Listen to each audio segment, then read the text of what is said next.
13. August 1961. Mitten in der DDR befindet sich West-Berlin.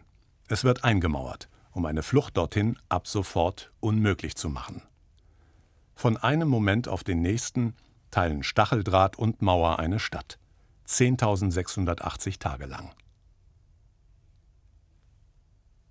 In den folgenden Jahren wird die Mauer zur Todesfalle. Hier wird auf jeden Flüchtling scharf geschossen. Der sogenannte antifaschistische Schutzwall, wie die Mauer in der DDR heißt, wird zur Hochsicherheitszone inmitten der Stadt. Stacheldraht, Stolperdrähte, Wachtürme. Hunde bewachen den Todesstreifen. Die Animation zeigt, wie die Mauer 1989 aussah, kurz vor dem Zusammenbruch der DDR.